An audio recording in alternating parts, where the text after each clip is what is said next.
Þá komið að fatahönnuðum og þar Birta Ísólfsdóttir.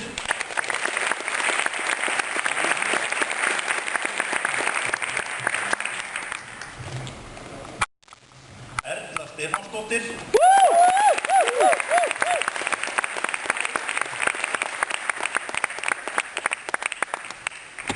Hlín Reykdal.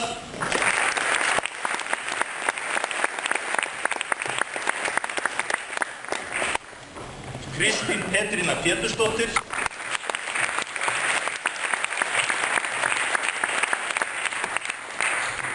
Laufey Ingibjörg Lúðvíksdóttir.